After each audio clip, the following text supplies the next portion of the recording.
Uno de los temas más polémicos a lo largo de la campaña del ahora presidente electo de los Estados Unidos, Donald Trump, fue sin duda el muro fronterizo con México. Para hablar de este tema, tengo en la línea telefónica a la doctora Claudia Masferrer, que recientemente hizo un estudio sobre migración. Es un gusto saludarla, doctora. Gracias por atender nuestra llamada. Gracias, buenas noches. ¿Cómo va este asunto de la migración? Sí, bueno, lo que nosotros encontramos en el estudio que realizamos, llamado, un sistema migratorio en construcción, es que justamente la dinámica demográfica de la región de Norteamérica y Centroamérica ha cambiado en los últimos años. Delineamos un poco la realidad demográfica y delineamos también las políticas migratorias de Norteamérica y encontramos que, la realidad nos refleja que habrá un volumen grande de migrantes, potencialmente migrantes que migrarán como en los números históricos que se vieron en los años anteriores. En ese sentido, delineamos una serie de recomendaciones de política pública que justamente tratan de recomendar cómo ante el desfase de lo que observamos nosotros en lo que son las políticas existentes en Norteamérica con los patrones históricos, apuntan a que esto no sería necesario. Vamos, el muro no tiene una razón lógica de ser. O sea, lo que nosotros encontramos es que ha habido, consistentemente un descenso de la emigración desde México hacia Estados Unidos de forma indocumentada. Pensemos que estamos en el nivel más bajo desde 1969 de aprehensiones en la frontera de México con Estados Unidos, al mismo tiempo que, por ejemplo, en el 2015 se dio un número de cerca de 200,000 llegadas a Estados Unidos de forma documentada de visas de trabajo. Entonces, lo que observamos nosotros es un aumento de la llegada de mexicanos a Estados Unidos de forma documentada, legal, y un descenso de las llegadas de forma indocumentada, y esto en realidad se ve desde el 2009. Desde el 2009 vemos nosotros una tasa de migración hacia Estados Unidos constante, en que no ha aumentado, y al mismo tiempo en que aumenta el componente legal de esta inmigración desde México.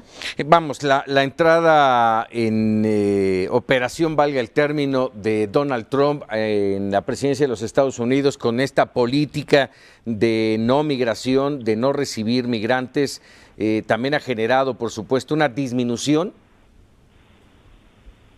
Bueno, nosotros vemos esto que, ya lleva muchos años, ¿no? Y lo que nosotros encontramos en el estudio es que justamente hacemos un recuento de lo que ha sucedido en las últimas décadas, sí, y proyectamos hacia adelante hasta el 2050 cómo será la realidad, la realidad demográfica. Y lo que nosotros encontramos es que hay una convergencia en los indicadores de natalidad y de mortalidad en la región, tanto de Norteamérica como de Centroamérica, específicamente el Triángulo Norte, confirmado por Guatemala, Honduras y El Salvador, y es difícil decir a qué se debe, ¿no? Sí. Es una conjunción, hay un descenso en la presión demográfica de migrar, esto porque hay un descenso en la población de 15 a 30, específicamente, que es donde suele ocurrir la primera migración.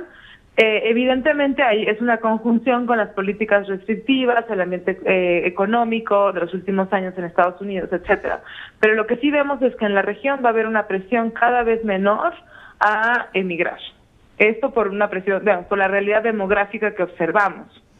Y esto en conjunción, evidentemente, de las políticas. Lo que sí podemos decir es que las políticas restrictivas de control fronterizo, de endurecimiento de las fronteras, pues no ha tenido el efecto que ha querido. Lo que ha ocurrido es que se ha disuadido la circularidad de la migración. Cada vez, los flujos que iban y venían de México a Estados Unidos de manera regular e indocumentada se han visto disminuyendo, y lo que sí hemos visto es que ha aumentado esta circularidad documentada. Sí, y también, discúlpame, Claudia, sí. Evidentemente también esto podría generar un conflicto al interior de México. No estamos hablando solamente de mexicanos que quieren pasar a los Estados Unidos, sino de muchos guatemaltecos, salvadoreños, hondureños, en fin, y también de África, por supuesto, que pues están... Lo que nosotros Lo que nosotros recalcamos en el estudio es que México juega 4 papeles en este sistema migratorio. Por un lado, juega el papel de país de migración, y eso es lo que más se conoce, ¿no? Digamos, el contexto de migración en México-Estados Unidos se conoce bastante. Sí. Pero, evidentemente, México también juega un papel importante como país de tránsito y más recientemente como país receptor de inmigrantes, tanto de Centroamérica como de otros países. Y también un papel importante como país de migración de retorno.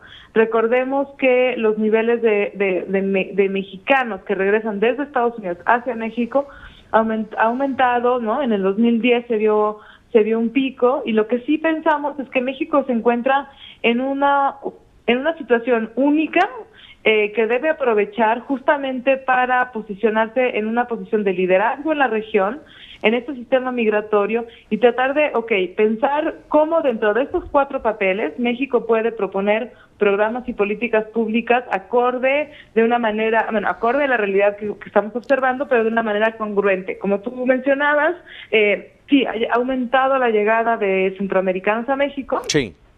Y ahí es donde, también nosotros solemos hacer muchas demandas a Estados Unidos, por ejemplo, como un país donde los mexicanos llegan, pero también evidentemente tiene que tener una forma congruente para atender e integrar positivamente a estos migrantes centroamericanos y de otros países que llegan a nuestro país.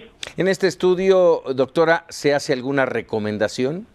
Sí, hacemos varias recomendaciones. De hecho, hacemos recomendaciones a los 3 países que estudiamos como destinos, tanto a Estados Unidos, México y Canadá. Específicamente para México, lo que recomendamos es justo repensar el sistema migratorio en estos 4 papeles que México juega. Entonces, por ejemplo, pensando en como México como país de tránsito, pensamos que evidentemente se tienen que respetar los derechos humanos de los migrantes que se encuentran en este país de una forma de tránsito. Pero, por ejemplo, para el caso del retorno, lo que sí consideramos es que hay que hacer recuperar, pensando en cómo potenciar las habilidades y las calificaciones de los migrantes mexicanos que transcurrieron una buena parte de años en Estados Unidos, cómo hacer que este, bono demográfico que nos están regresando a los Estados Unidos, sobre todo, se potencialice de una forma virtuosa en México. Cómo hacer programas y políticas que no solo integran a los migrantes de retorno y a sus familiares, en muchos casos que son estadounidenses, nacidos en Estados Unidos, pero que son sujetos de doble ciudadanía, por ejemplo, cómo hacer que se integren a la sociedad mexicana. En el caso de México como país de recepción de migrantes, por ejemplo, centroamericanos, lo que sí proponemos es que se revisen en muchos casos programas de empleo temporal, por ejemplo, que nosotros demandamos muchas veces con Estados Unidos y Canadá y que ya existen en varios casos estos programas, pero que se monitoree sobre todo tanto el reclutamiento como las condiciones laborales de estos migrantes. En el caso de emigración, por ejemplo, también justo pensando que ha habido un aumento en la emigración documentada hacia Estados Unidos, pues México tiene la posibilidad de revisar justo tanto el reclutamiento de los migrantes mexicanos como las condiciones laborales. Mucho trabajo por hacer. Claudia, te agradezco muchos minutos para Mega Noticias TVC. A usted, muchísimas gracias. Muchas gracias, la doctora Claudia Masferrer.